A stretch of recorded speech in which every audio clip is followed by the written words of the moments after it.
¿Qué tal? ¿Cómo les va? No sé si hay alguien conectado.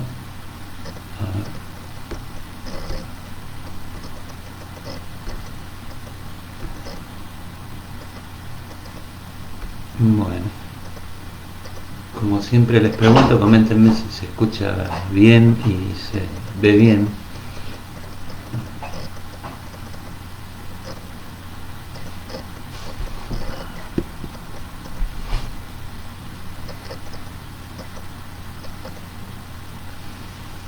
Bueno, eh, la idea hoy era empezar a trabajar con las preguntas que ustedes puedan formular a partir del video que les mandé sobre el tema de Freud y el concepto de estructura. Eh,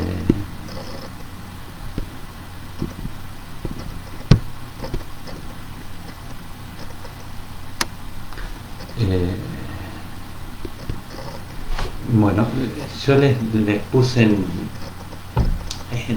una publicación hoy al mediodía que si querían puedan mandar preguntas, así ya no, las tengo vistas y las vamos contestando acá por este medio. Recién me preguntaban cuál es la bibliografía del tema que aparecía en esos videos. Miren, fundamentalmente es todo un pasaje por muchos textos de la obra de Freud que supongo que ustedes han visto. Tienen como bibliografía fundamental, yo les marcaba los textos que están en el programa, que son El malestar en la cultura y El porvenir de una ilusión, y Más allá del principio del placer, que no está en esta primera unidad, pero ya lo vamos a ver en la tercera unidad. Como para el tema que les desarrollé como bibliografía así fundamental, tendrían que pensar hay dos textos que también lo vamos a ver a final del año, que son Dinámica de la transferencia y Recordar, repetir, elaborar, que creo que ustedes lo han visto en otra materia, Más allá del principio del placer y Inhibición, síntoma y angustia, como otro texto clave que creo que también lo han visto en otra materia. Un poco desde esos textos fui armando el recorrido que aparecía en esos videos.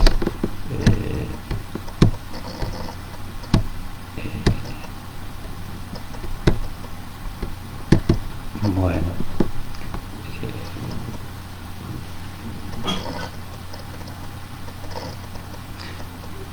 bueno, no sé si todos escucharon la respuesta, pero en cuanto a la bibliografía sobre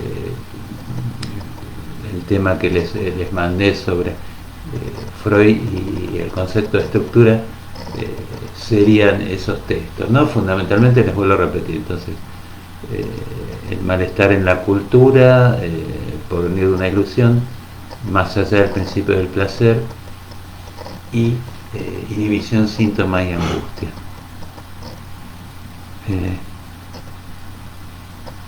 Acá alguien me pregunta o me plantea que le costó entender la relación entre el síntoma y estructura. La idea es la siguiente: cuando hablamos de síntoma, hablamos fundamentalmente de trabajo de sustitución. Para Freud, un síntoma supone que hay un representante que ha sustituido a otro representante psíquico. Yo les decía que seguramente lo vieron ustedes, el texto de Freud de la metapsicología sobre la represión, cuando él describe la neurosis obsesiva, la histeria y la fobia fundamentalmente como una estructura en donde un representante psíquico sustituye a otro. Y yo les comentaba el texto Inhibición, síntoma y angustia, porque lo que plantea Freud es que la angustia funciona como señal ante un peligro para desencadenar el trabajo de la sustitución. Entonces, ese trabajo de sustitución ustedes tienen que plantearlo como el trabajo de la represión, lo que Freud llamaba lo reprimido secundario o el retorno de lo reprimido, ¿no? Entonces, en ese trabajo de sustitución, ustedes tienen las legalidades de las formaciones del inconsciente, la condensación y el desplazamiento. Entonces, el trabajo de sustitución es fundamentalmente la conjunción de la represión, les vuelvo a repetir, a través de la condensación y el desplazamiento, y la repetición de esas sustituciones que nos va confrontando con lo que Freud llama más allá del principio del placer. Entonces, el funcionamiento de la estructura es un poco el funcionamiento del síntoma, ¿no? Esos mecanismos que supone el síntoma son los mecanismos que van organizando, si ustedes quieren, el funcionamiento del aparato psíquico para Freud, y lo van haciendo funcionar en relación a algo que nunca termina de poder inscribirse. Entonces, podemos situar el síntoma como casi la estructura, ¿no? Para que aparezca el sujeto, vamos a tener que pensar, tiene que haber un síntoma, ¿no? Tiene que haber ese trabajo de sustitución que planteaba Freud. No sé si te aclaro, te sirve para entender un poco más. Podríamos decir, bueno, cómo está armada las manifestaciones del sujeto en psicoanálisis a través de esto que Freud llamaba síntomas. Recuerdan el sueño, los chistes tenían esta estructuración donde podía aparecer un sujeto, ¿no? El sujeto puede decir algo a partir de estas formaciones. Y yo tomaba el síntoma casi como paradigmático para pensar en la estructura, porque en el texto Inhibición, Síntoma y Angustia ahí Freud ubica la relación del síntoma con eso que está más allá, que desde la angustia es connotado como lo peligroso, ¿no?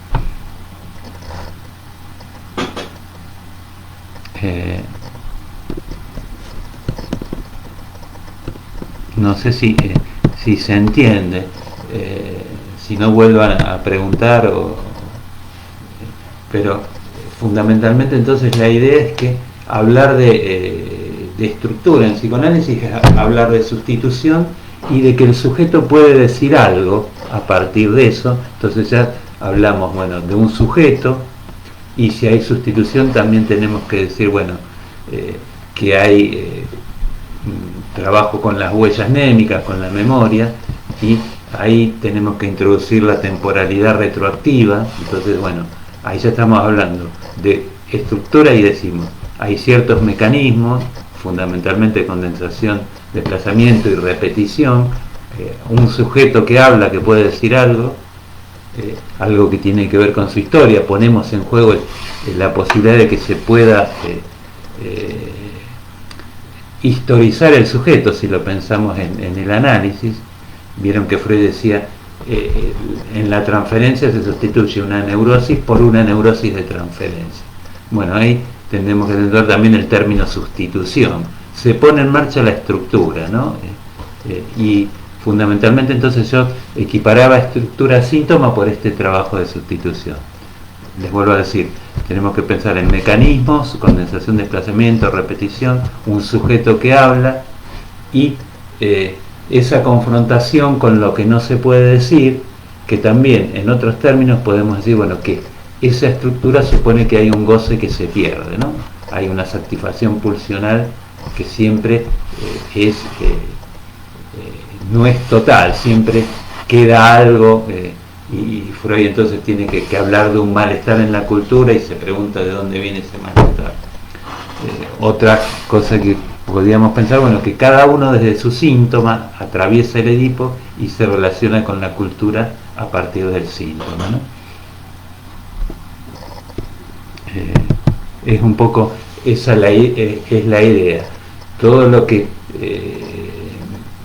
nos está diciendo esto es que, bueno, ya no podemos pensar en una estructura lógica estrictamente en términos de la lógica formal, sino que tenemos que pensar más, a lo mejor, como decía Derrida, en ese trabajo de la suplementariedad,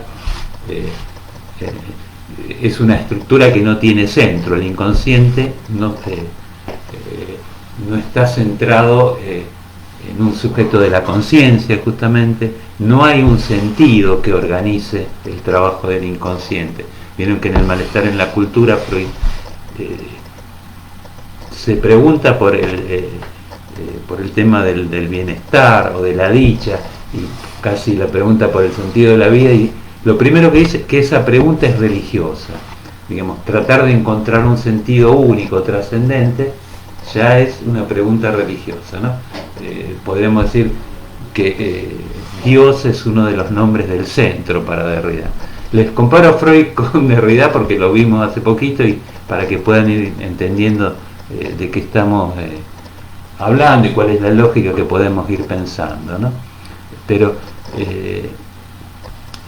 en ese sentido, entonces, Freud va a plantear, bueno, desde el principio del placer, al haber un más allá del principio del placer, cada uno singularmente se va a tener que topar con ciertos vacíos, ciertos huecos, y eso tiene que ver con que no hay un centro. Si hubiera un centro, ahí tendríamos un sentido ya definido. A ver, acá voy a leer más preguntas de ustedes.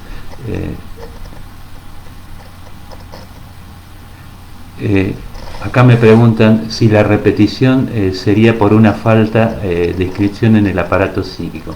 Sí, justamente la repetición tiene que ver con que al no poder decirse todo, se sigue insistiendo por tratar de decir todo, ¿no? ¿Vieron cuando Freud habla de la diferencia entre la satisfacción buscada y la satisfacción encontrada? Lo que se repite es esa diferencia permanentemente, ¿no?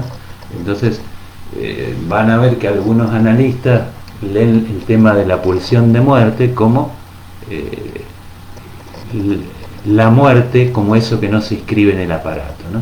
Entonces esa diferencia, les decía, entre lo que se inscribe y lo que no se inscribe es lo que permanentemente se va a repetir, ¿no? Es como que más allá del contenido de la repetición, más allá de repetir que es la misma conducta, hay a lo largo de la vida, como dice Freud, hay una insistencia y hay una repetición que tiene que ver con que algo estructuralmente el aparato no va a poder inscribir, ¿no? Y eso lo pueden leer desde distintos lugares en Freud.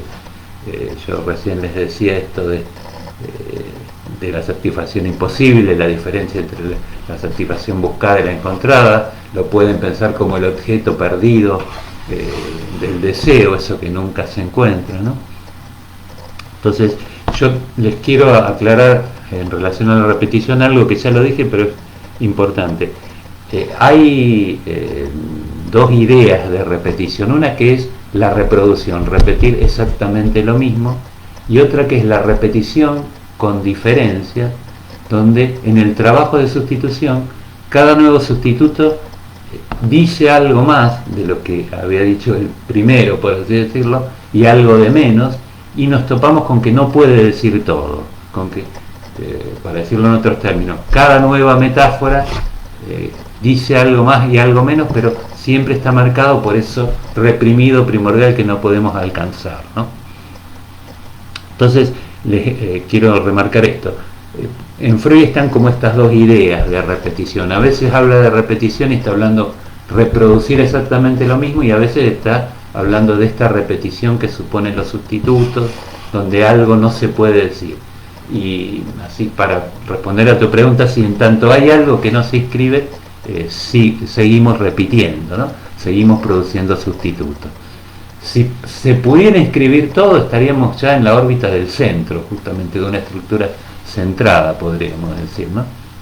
Que es la ilusión de la metafísica, encontrar, bueno, el sentido pleno del mundo, de la vida, ¿entienden?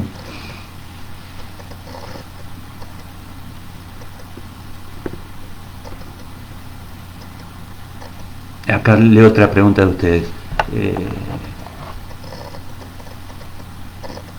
Me dicen, entonces la estructura del sujeto es aquello que no llegamos a alcanzar del todo si no es por las formaciones del inconsciente. Sí, sí, exactamente. para que se ponga en marcha la estructura del sujeto, se tienen que poner en marcha las formaciones del inconsciente. Y eso es una diferencia fundamental entre el psicoanálisis y otras disciplinas, en donde cuando hablamos de saber, es el saber que se va desplegando en cada análisis. Hay que poner, hay que lograr que el dispositivo analítico produzca, bueno, sueños, síntomas, asociaciones libres que van generando la puesta en juego del inconsciente, y ahí es donde aparece la estructura, ¿no?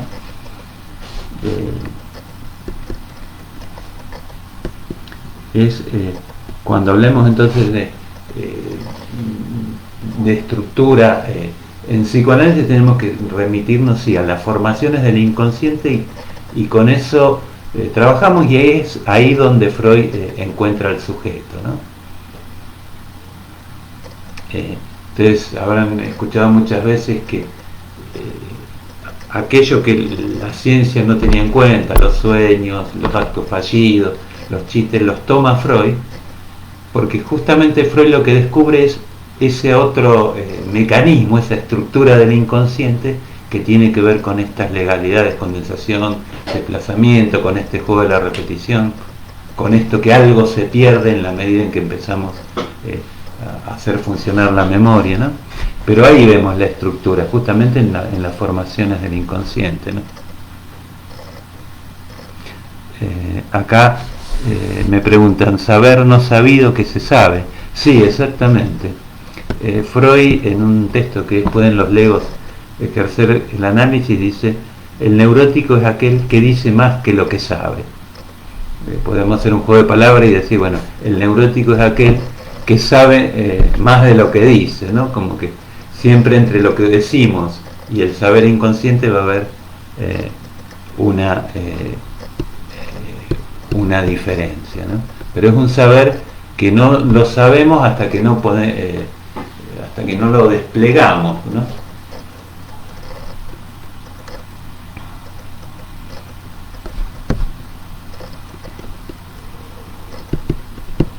Van entendiendo, vayan preguntando. Esperemos que hoy no se corte, no quiero decir mucho, que no se corte la transmisión como otros días.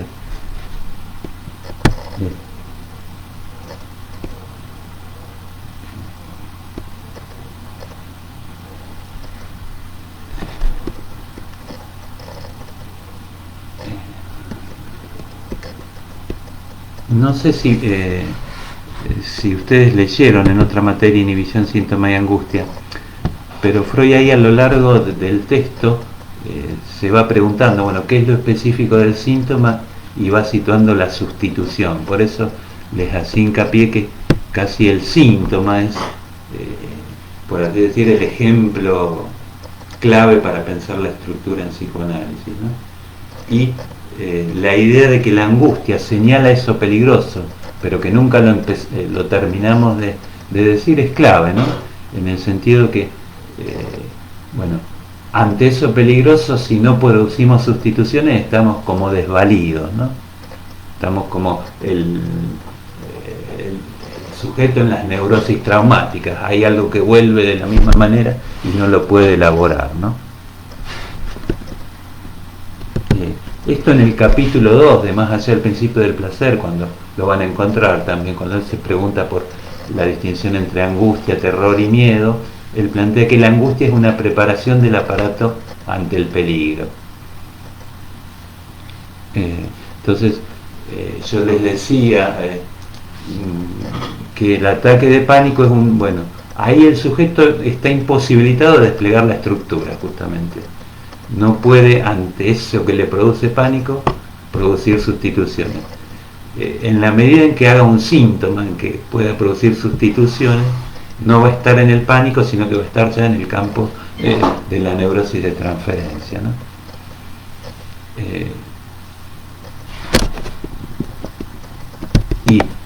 Para hacerle una aclaración más, insisto con esto, en la neurosis traumática, ahí tienen el ejemplo de la reproducción. El neurótico vuelve a soñar exactamente lo mismo, la escena traumática, y en las neurosis de transferencia hay un sueño con condensación y desplazamiento. Ahí estamos en la estructura de la sustitución, y podemos decir, bueno, en la estructura donde el sujeto puede empezar a hablar y decir algo de lo que lo está acuciando, lo que lo está atormentando, ¿no?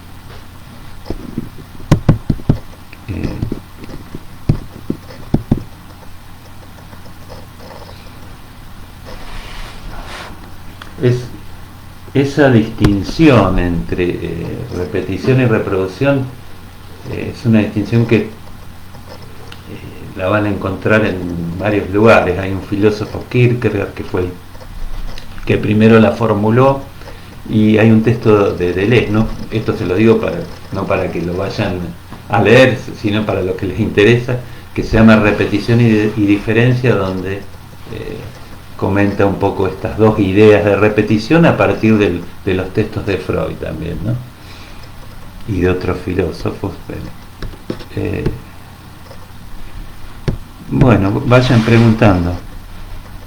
Con respecto a la retroactividad, digamos, en el funcionamiento de la estructura del sujeto tenemos que pensar en la retroactividad fundamentalmente. Lo traumático, vuelvo a insistir con esto, es producido cuando es recordado desde el trauma. Retroactivamente, una escena se convierte en traumática, ¿no? Y podríamos decir, bueno, desde la neurosis de transferencia se convierte en traumática a partir de que, bueno, se ha generado un trabajo de sustitución, ¿no? La sustitución, ya hablar de sustituir un representante por otro, implica poner en juego la retroactividad. Es como que, a ver, para decirlo de otra manera, algo queda así impreso, pero adquiere el carácter de marca cuando es recordado retroactivamente. Entonces, es una estructura, la que planteamos en psicoanálisis, que tiene en cuenta el tiempo. Yo no sé si se lo llegué a comentar bien en los videos, pero bueno, esa posibilidad de retroactividad es la posibilidad de historizar a un sujeto, ¿no? Cuando decimos, bueno, empezamos a hablar de la infancia y la reconstruimos en análisis, estamos historizando al sujeto, o estamos construyendo la historia del sujeto, por así decirlo. Entonces, ahí el psicoanálisis se diferencia de esta visión clásica del estructuralismo, que sería solo la sincronía, ¿no? Que de hecho, casi después, salvo Levi-Strauss, ningún estructuralista sostuvo esta visión de la sincronía así tan tajante, ¿no? Bueno.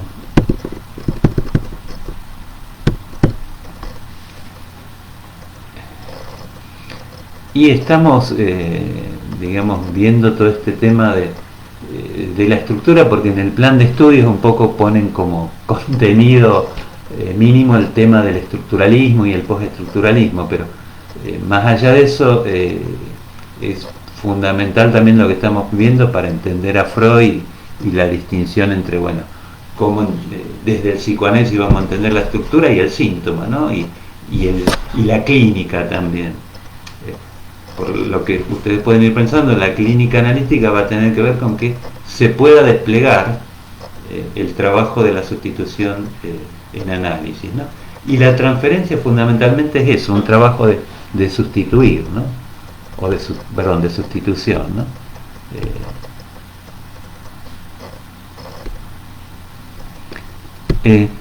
Acá me preguntan si hablamos de tiempos lógicos. Mira, es un si uno lo describe así, bueno, una huella adquiere significatividad o adquiere peso de inscripción cuando es recordada. Estamos como describiendo cierta lógica, pero es una lógica que necesita del tiempo. La lógica clásica, ustedes tienen un cálculo lógico que no supone ahí la presencia del tiempo. En cambio, la retroactividad sí es como que le da otro lugar al tiempo, ¿no? cuando ustedes hacen un silogismo en lógica, recuerdan Sócrates es mortal, todos los hombres son mortales, por lo tanto Sócrates es mortal, ahí no interviene el tiempo, pero en la retroactividad tiene que estar en juego el tiempo para que algo pueda ser inscripto, ¿no? En última instancia es lo que les decía recién, el trauma necesita ser recordado, tiene que pasar un tiempo y ser recordado desde el síntoma. Es como que tiene una función casi más activa, por así decirlo, el tiempo, y desde Lacan viene el término el tiempo lógico, para diferenciarlo del cronológico, pero en un punto esos tiempos lógicos que supone el inconsciente necesitan que pase el tiempo, ¿no? Lo que es un tiempo que no podemos medir como medimos cronológicamente los días, es otro tipo de tiempo, en todo caso es un tiempo sin medida, podríamos decir.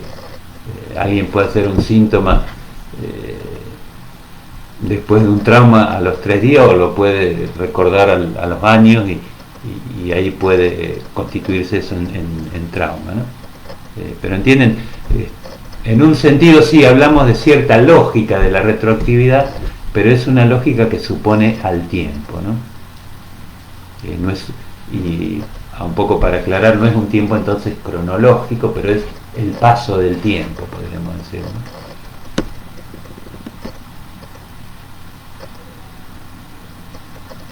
Acá me preguntan, ¿el trauma se constituye después del síntoma? Sí, la idea freudiana es, recuerdan cuando él en algún momento deja de lado la teoría de la abreacción, la idea freudiana es que algo es traumático cuando es recordado, cuando aparece a lo mejor como eso que no se puede recordar, pero con el trabajo analítico se puede recordar, y es recordado siempre indirectamente, por así decirlo, a través de una sustitución, ¿no? Digamos, eso que aparece como traumático aparece dicho a través de otra cosa, no aparece directamente, ¿no? Quizás podemos distinguir en ese sentido la idea de trauma más médica, si ustedes quieren, que viene del trauma en la fisiología, pero del trauma en psicoanálisis, en el sentido que, si bien Freud nunca abandona la teoría del trauma, lo que empieza a plantear es que el trauma, en sentido más analítico, es el trauma en tanto es recordado desde un síntoma, ¿no?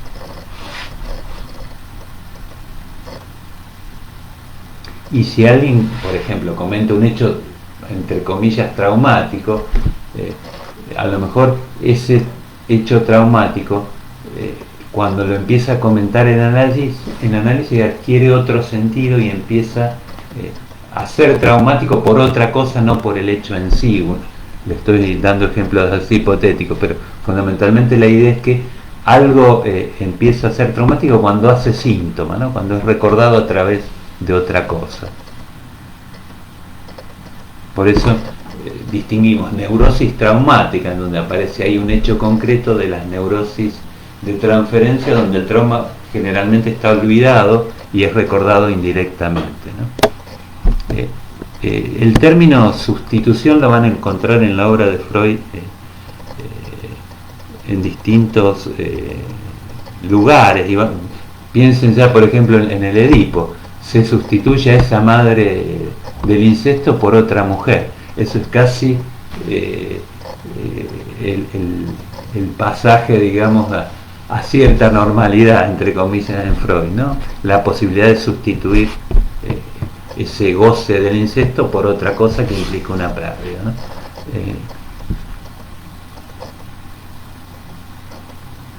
Acá me preguntan, ¿el síntoma sustituye el hecho traumático?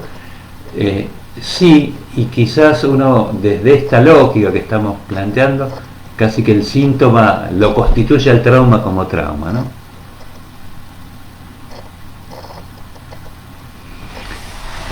Acá Leilén dice que se le corta la transmisión, pregunta si alguien más.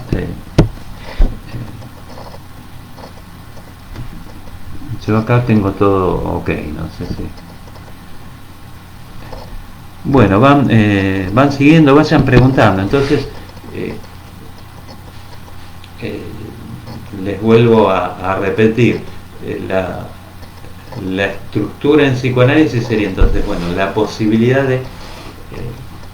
de sustituir. Ahí ubicamos la condensación y el desplazamiento y la repetición, ubicamos que hay algo que no se puede recordar y que en eso el sujeto empieza a hablar y toda la dimensión cultural la ponemos en juego, en donde, bueno, todo el pasaje por el Edipo es algo que se va dando sin que el sujeto lo sepa, y es el modo en que nos vamos enganchando a la cultura también,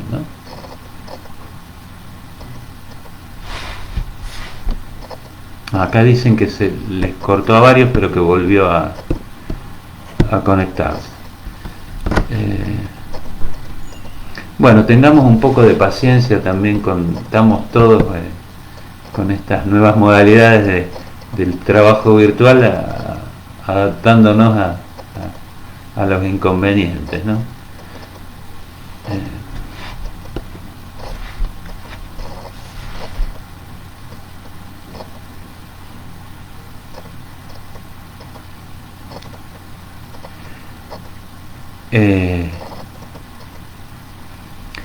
Acá me preguntan, ¿pero el síntoma sería una formación producto de la no inscripción del trauma? Mira, uno podría decir que el síntoma, en todo caso, lo que trata de inscribir algo, y en ese sentido, casi aquello que queda, que trata de inscribir algo, y eso que se inscribe implica, bueno, la producción de algo traumático, ¿no? Entonces, el síntoma viene ahí donde quizás algo no estuvo tramitado adecuadamente, ¿no? No podría decir, retomando el ejemplo, ahí donde hubo una neurosis traumática, en la medida en que alguien pueda empezar a sustituir, que haga una neurosis de transferencia, se puede ir elaborando el malestar que genera ese trauma, ¿no? No sé si responde aceitadamente a tu pregunta, pero podemos decir, bueno, no todo, no pensemos en la estructura como algo tan armónico, ¿no? En el sentido que no todo se resuelve a través del trabajo de la sustitución, sino que hay que reelaborar, dice Freud. Permanentemente, bueno, hay momentos de la historia en donde algo quedó, vamos a decir, como a la espera, y ahí podríamos decir, bueno, algo no se inscribió y necesita ser resignificado retroactivamente, y ahí estamos hablando del trabajo del síntoma para poder ser elaborado, ¿no? Entonces, en cierto sentido está bien lo que decís. El síntoma sería una formación producto, o en todo caso el síntoma se va gestando en relación a esos puntos de no inscripción, ¿no? O va revisando esos puntos de no inscripción. Es lo que pasa en el sueño, digamos. Les vuelvo a repetir, el sueño de angustia, bueno, hay algo que a ustedes les produce angustia, y el sueño trata de ir bordeando ese lugar de lo angustioso, ¿no? Si el sueño se corta en un momento, es porque hay algo ahí que no se terminó de inscribir, podríamos decir, ¿no? El intento del sueño es tratar de elaborar eso que no se termina de inscribir, ¿no? Más o menos con esto voy respondiendo a la pregunta de José Luis, que decía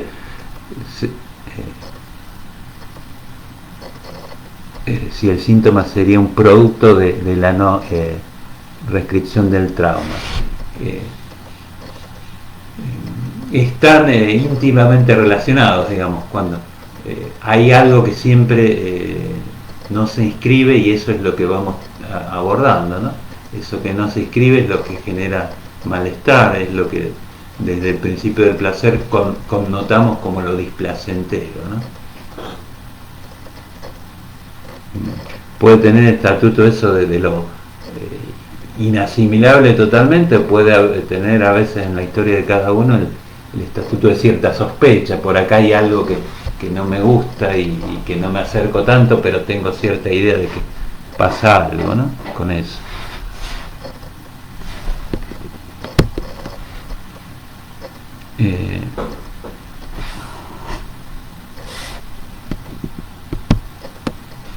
Bueno, vayan preguntando.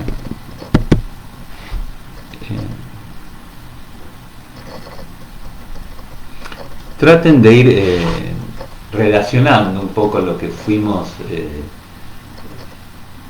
viendo en relación a la estructura y al estructuralismo ya con los textos de Freud que ustedes han visto y con lo que saben de psicoanálisis, donde ahí pueden ir pensando cómo todos estos temas los pueden ir desplegando, ¿no?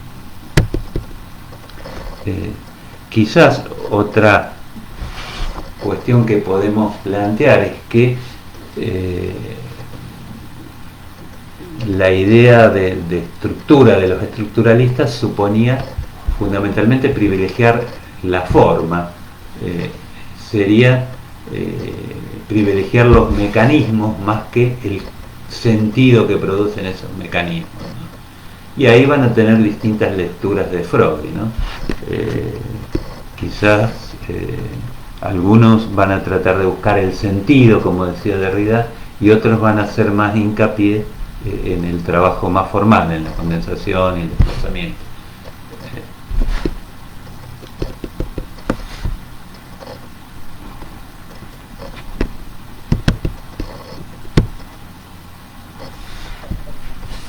Bueno, vayan preguntando. A mí no ha llegado ninguna otra pregunta por ahora.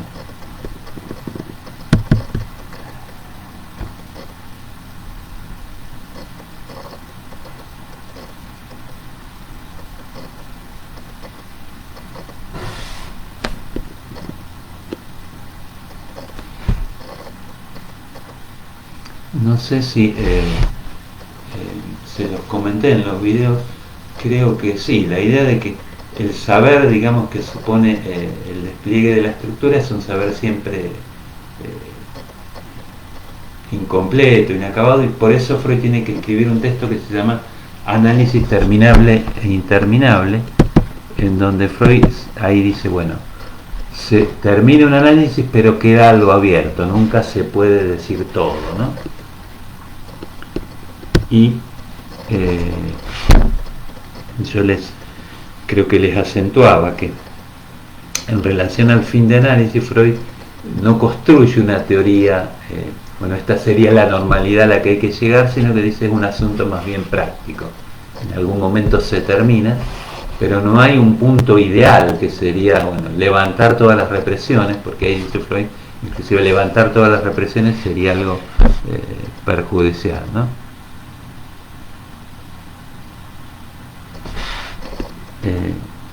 Acá Candela me pregunta, ¿sería que el trauma aparece en el síntoma como sustitución? Sí, exactamente, en la medida en que en el trabajo de la sustitución aparece algo que no se puede recordar y que sin embargo hay una marca, bueno, esa marca remite y es resignificada por el síntoma, ahí sí, les vuelvo a repetir, es como que el síntoma constituye algo como trauma, ¿no? El síntoma como sustitución es lo que permite que surja algo traumático.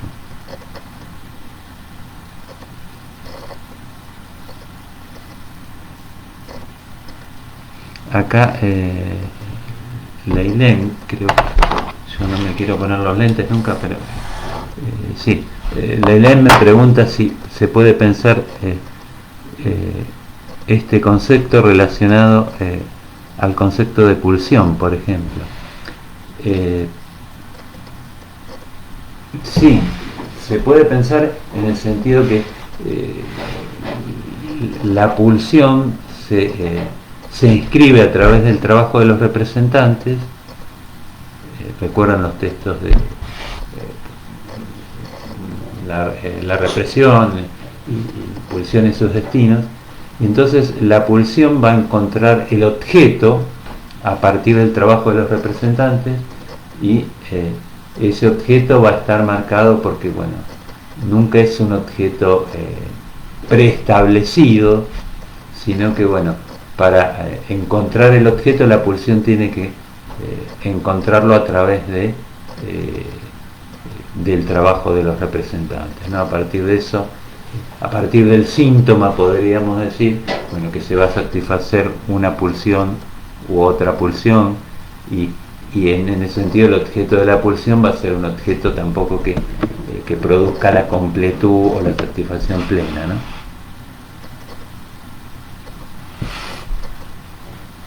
Sí, acá Leilén me aclara que es el concepto de estructura. Sí, no podemos...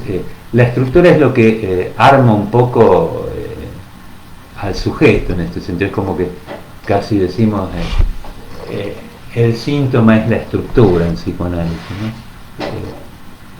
Había un analista que decía, a lo mejor lo conocen, Juan Ritlo, el síntoma es manifestación de la estructura o estructura de la manifestación.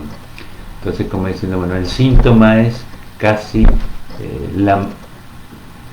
lo que estructura la manifestación del inconsciente, ¿no? No es que hay una estructura previa y después se manifiesta, sino que el trabajo de sustitución es el inconsciente en acto, y esa es la estructura, justamente. Parece un juego de palabras esto, pero la estructura es algo que se va actualizando en la medida en que alguien empieza a hablar en análisis, ¿no? Por eso la transferencia es la palanca del éxito, decía Freud, de la cura analítica, porque justamente en la transferencia en donde se despliega la estructura, ¿no?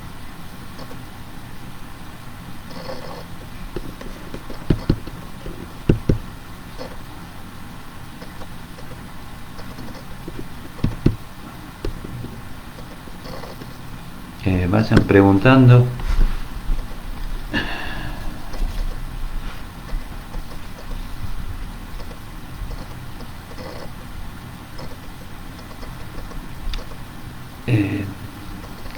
Acá me preguntan cómo podríamos pensar el descentramiento que propone Derrida en psicoanálisis. La idea es, bueno, que la estructura, en primer lugar, no está manejada por ningún sujeto consciente, podemos decir, ¿no? Y no hay un sentido que organice el destino de esa estructura, ¿no? Entonces, no hay un centro. Fundamentalmente, la idea de centro está muy ligada a la idea de un sujeto que maneja el sentido, ¿no? Porque ¿quién sería, bueno, cuando Derrida dice el centro en la historia de la metafísica ha tenido muchos nombres, es como cada filósofo desde su conciencia imaginó el centro, ¿no? Algunos le llamaban sustancia, otro sujeto consciente, pero en última instancia, entonces, en psicoanálisis hablamos de descentramiento porque el inconsciente no está manejado por un sujeto y no podemos tener un saber previo, sino que tenemos que esperar que un síntoma se constituya para poder decir algo de ese síntoma, ¿no? Freud dice, bueno, no podemos vacunar no podemos vacunar a alguien contra la neurosis, en el sentido que tenemos que esperar que se constituya el síntoma para poder trabajar, ¿no?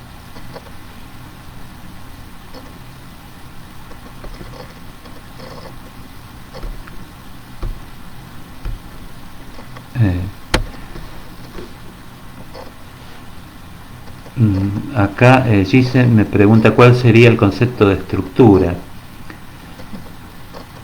Mira, lo que podríamos pensar que no hay un concepto único de estructura. Si tomás lo que dice Derrida, bueno, tendremos estructuras centradas y sin centro. Fundamentalmente sería entonces cómo pensamos el juego. Si lo pensamos en un juego cerrado, donde hay elementos que se relacionan entre sí, y hay un centro que los organiza, o esos elementos se relacionan entre sí y no hay un centro. Esa sería la gran diferencia. Como modelo del concepto de estructura siempre se tomó lo que Saussure planteó de la lengua. ¿Recuerdan? Como sistema de diferencias, que un elemento se relaciona con otro elemento. Y en última instancia, entonces, el concepto de estructura adquiere en cada disciplina y en cada autor un rasgo distinto, ¿no? Lo que por ahí Castoriadis decía, bueno, a lo mejor en el único lugar que hay estructura es en la matemática, donde se pueden formalizar las leyes que rigen una estructura, y se pueden calcular los efectos de esa estructura, pero como pasa con muchos términos, el término estructura fundamentalmente sería que hay un grupo de elementos relacionados por ciertas leyes, pero te vuelvo a repetir, cada disciplina tomó ese concepto y lo trabaja a su manera, ¿no? Te vas a encontrar que Piaget, por ejemplo, hablaba de estructuras genéticas que se iban desarrollando evolutivamente. No sé si todavía ven Piaget en la facultad, pero bueno, el concepto de estructura toma como modelo lo que plantea Saussure fundamentalmente, y después cómo ese concepto fue tomado por el estructuralismo y cómo lo podemos pensar en distintas disciplinas, ¿no? En ese aspecto ustedes tienen quizás en la obra de Lacan donde más aparece el término estructura, pero también con muy, si bien está la referencia de Saussure, se termina alejando bastante de la idea saussuriana de estructura, ¿no?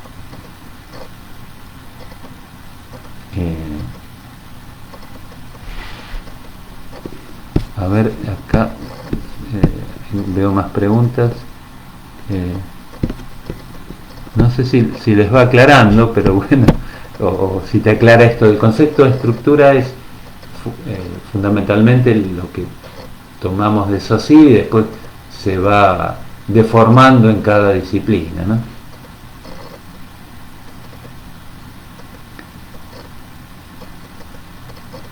Acá me preguntan por qué es un saber provisorio en psicoanálisis, porque, bueno, situamos ciertos rasgos de la estructura, pero fundamentalmente en psicoanálisis cuando estamos en que el paciente está construyendo su historia y descifrando su historia, es una historia que no está terminada, y el sentido de los síntomas siempre es un sentido provisorio, ¿no?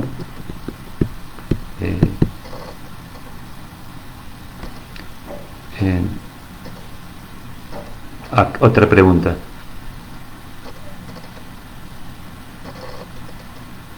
¿Cómo se llamaba el analista que acabo de nombrar sobre la manifestación de la estructura?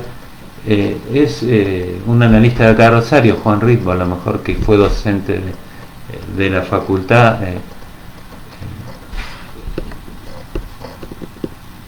que lo que él, el título de una charla que daba era el síntoma es manifestación de la estructura o estructura de la manifestación del inconsciente sería, ¿no? Con ese juego de palabras acentuó un poco que, bueno, que la estructura es siempre provisoria porque la vemos en cada manifestación del inconsciente, pero bueno, no sabemos cuál va a ser el próximo sentido que va a producir, ¿no? Piensen que el término estructura está muy asociado a todo lo que tiene que ver con la disciplina discursiva fundamentalmente, ¿no? En ese sentido está el tema del sentido, de la gramática, la sintaxis, la interpretación, está muy en juego en esas disciplinas, ¿no?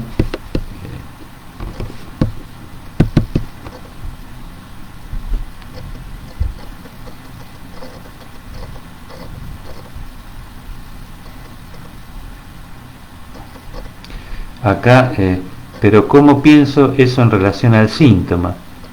Si el síntoma es estructura.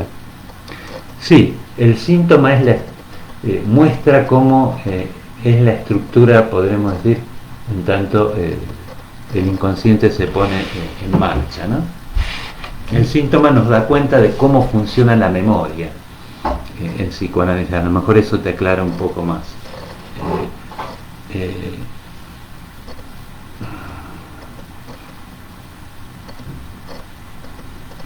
Y acá me preguntan cómo distintos elementos se relacionan para conformar un síntoma. Bueno, uno tendría que plantear ahí cómo en esa historización de una marca se ponen en juego todo el pasaje por el Edipo, se ponen en juego determinadas prohibiciones.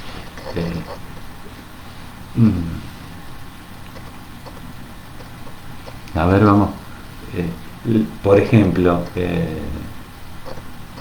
piensen en el caso Dora o en el hombre de las ratas. A lo mejor no sé si ustedes habitualmente en cuarto año veían el historial del hombre de las ratas.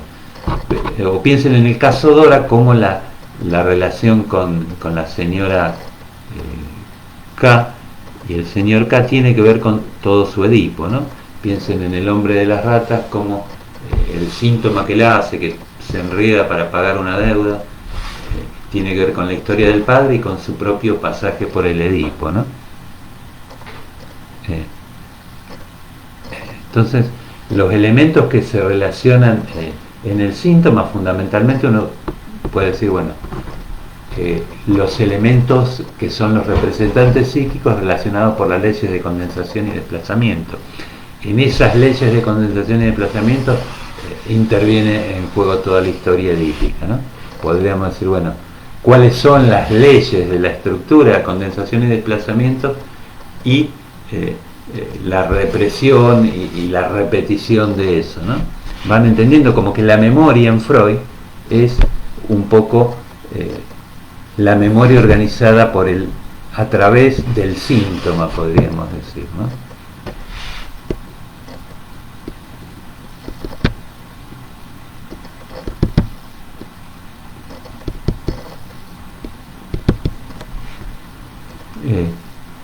Cuando decimos, bueno, ¿por qué el síntoma es la estructura? Porque las leyes de sustitución, que es la clave del síntoma, tienen que ver con las leyes que tratamos de plantear desde el psicoanálisis para pensar la memoria, por eso hablamos del síntoma. ¿Dónde funciona la memoria psicoanalítica? No es la memoria de la que hablan los psiquiatras o la psicología, sino es la memoria que funciona a través de las huellas mnémicas que tienen que ver con esos puntos en donde el sujeto dice algo de sí mismo, ¿no? Por así decirlo, o donde el inconsciente dice algo del sujeto.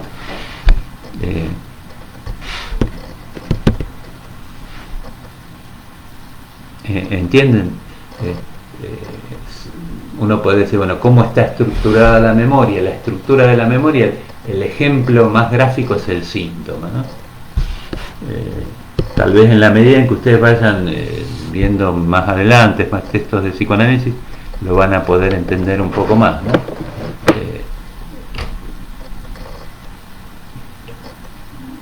Pero entienden esto, el recuerdo en psicoanálisis es siempre un recuerdo a partir de un trabajo de sustitución. Freud tiene un texto que se llama Recordar, Repetir, Elaborar, donde habla de recuerdos encubridores. Dice, el paciente no recuerda mucho lo vivido, pero tiene algunos recuerdos anodinos, intrascendentes. Si uno le pregunta por esos recuerdos, Freud termina diciendo como que ahí está lo esencial de la infancia. Esos recuerdos encubren otras cosas. Esa es la memoria psicoanalítica. Algo se dice siempre a través de otra cosa, ¿no? Que es lo interesante del psicoanálisis, porque si no sería, bueno, tal cosa quiere decir tal cosa y habría una especie de código como en psiquiatría, ¿no? Tal trastorno se trata con tal remedio, y, ¿entienden? Entonces, fundamentalmente, a lo mejor con esto se te aclara un poco más. La estructura de la memoria freudiana es lo que llamamos estructura de algún modo, ¿no? Y es la estructura en tanto fundamentalmente la trabajamos desde el síntoma.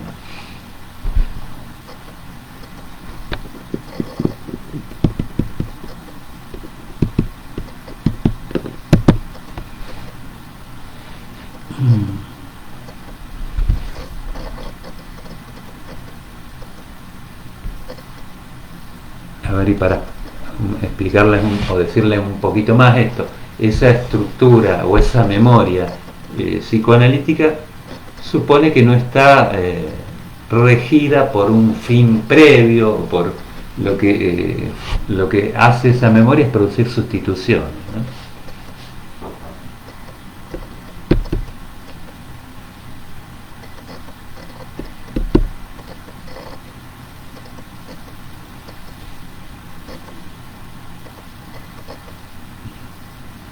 Cuando hablamos de memoria hablamos de huella anémica, de representantes psíquicos. Yo les planteaba el término síntoma también porque es casi el término que conjuga, porque cuando hablamos de síntoma hablamos de satisfacciones pulsionales, conjuga un poco todo, ¿no?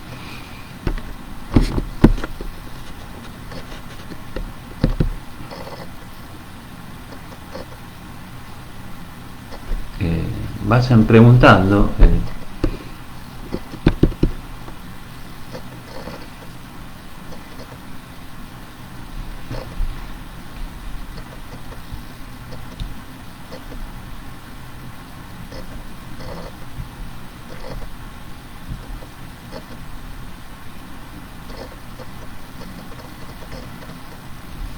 Acá Francisco plantea, dice, claro, el síntoma estructura porque nos permite hacer un rastreo del trauma como un camino inverso, o sea que ese síntoma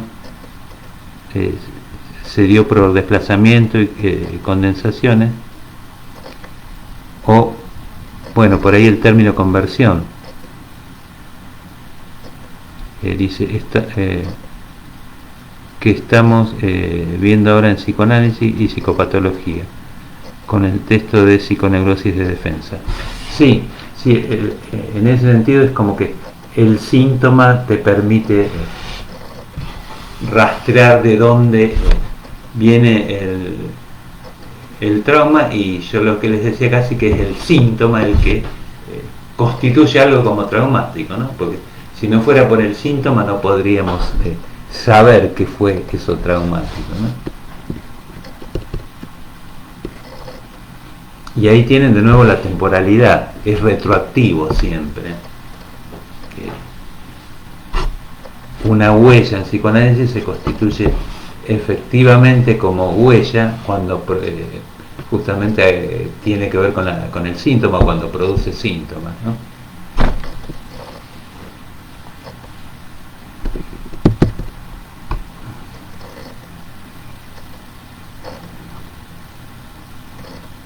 Y esto es, les vuelvo a repetir, lo que diferencia el psicoanálisis de otras disciplinas, en tanto esto supone que, bueno, que tenemos que poner en marcha la estructura para poder, no es un saber conceptual, sino que es un saber que hacer, diríamos, un permitir que o posibilitar que se ponga en marcha esto de la memoria en un análisis, ¿no? Si ustedes le dan un sentido de entrada al paciente, es como que ahí ya están suponiendo que tal cosa quiere decir tal cosa, y la memoria en psicoanálisis tiene que ver con que, bueno, tenemos que dejar hablar al paciente para ver qué sentido puede tener eso que él está diciendo, ¿no? Y que él mismo pueda resignificarlo en algún momento y darse cuenta que eso que está diciendo tal vez tiene que ver con otra cosa distinta a lo que él pensaba, o que eso que está diciendo en realidad, o con eso está diciendo otra cosa más allá de lo que él quería decir, ¿no? El ejemplo del lapsus también, bueno, cuando uno se equivoca y aparece algo distinto y sí, de lo que queríamos decir, ¿no? Y ese lapsus está, o para trabajarlo tenemos que recurrir a la asociación libre, y ahí es donde interviene la condensación y el desplazamiento, ¿no?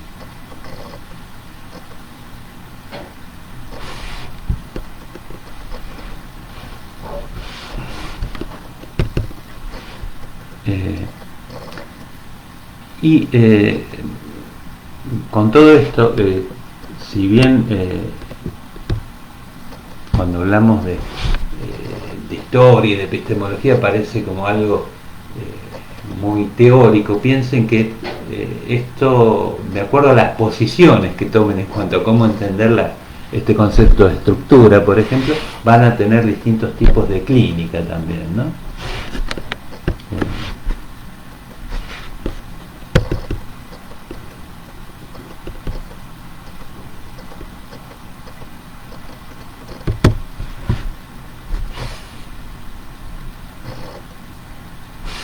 Bueno, ¿hay alguna pregunta más?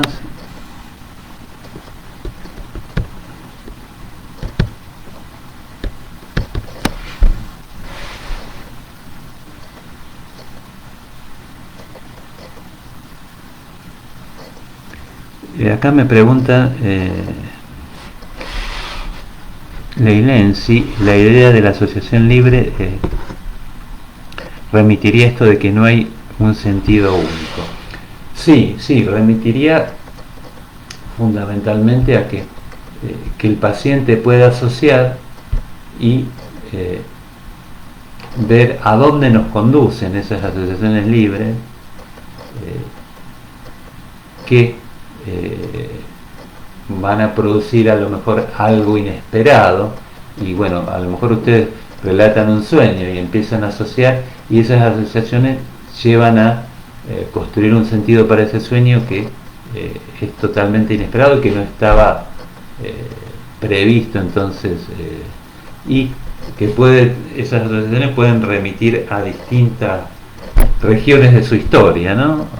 ¿Entienden? Está por lo que preguntás, que no hay un sentido único, porque las asociaciones libres te pueden llevar a distintos sentidos, y entonces, bueno, asociar libremente implica poner en juego o posibilitar que se despliegue la estructura del inconsciente, ¿no? O sea, eso que se condensa y se desplaza en las asociaciones libres va a tener que ver, sí, con que no hay un sentido único, y con que el sentido se va a producir ahí en la medida que alguien asocie, ¿no? Y el analista, digamos, no puede interpretar hasta que el paciente no asocie libremente, ¿no? A veces parece que hay sueños que son muy cantados, pero el sentido, pero por ahí el paciente asocia con algo y produce algo que ni paciente ni analista se esperaban que surja, ¿no? Que eso es lo ideal en un análisis, que la sorpresa sea tanto para el paciente como para el analista, ¿no?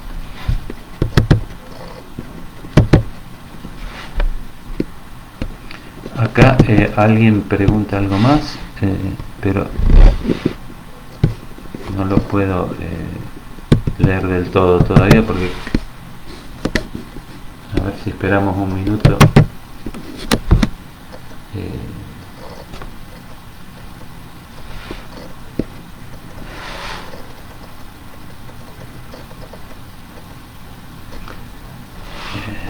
Pilar dice: yo lo pienso en tanto que a partir de la asociación libre se da lugar a que el sujeto resignifique aquello que trae con un sentido coagulado. Sí. La asociación libre permite que, como les decía recién, que surja algo sorpresivo, ¿no? Y les vuelvo a repetir, lo interesante del análisis, que la sorpresa sea para el analista también, en un punto, que sea algo inesperado, ahí donde hay una producción del inconsciente, ¿no? Porque si no, caeríamos un poco, bueno, ya sabemos de antemano el sentido.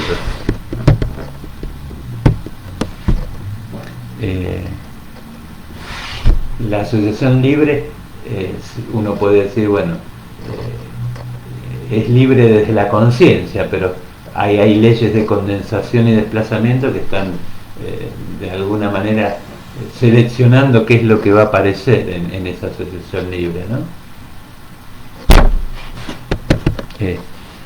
Con esto de la sorpresa, piensen en que Freud situaba la idea de parte del analista tiene que haber una atención flotante.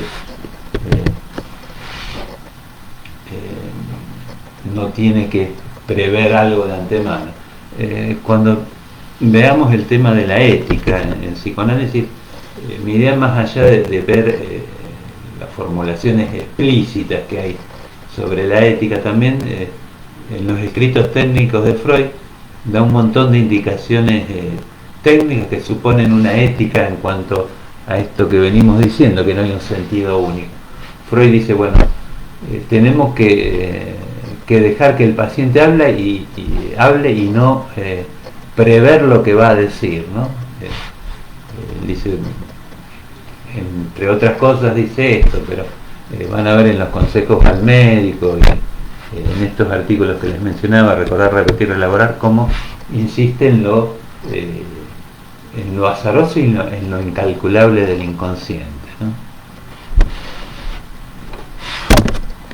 Y entonces el par asociación libre por parte del paciente y atención flotante por parte del analista tiene la atención flotante. Freud dice fundamentalmente que no hay que detenerse en un solo elemento, sino que dejar fluir un poco la escucha, ¿no?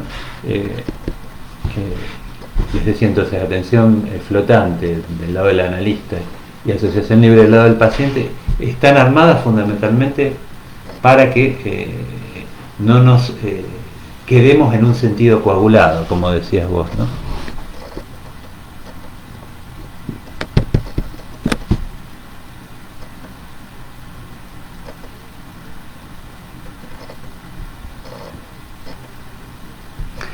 Bueno, acá Giselle pregunta si la repetición cuando se produce algo nuevo es distinta a la repetición del más allá del principio del placer.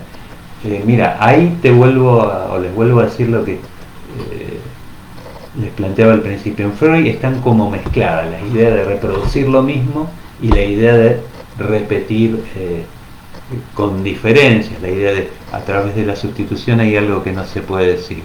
Pero fundamentalmente cuando Freud escribe el texto más allá, lo que uno lee también es que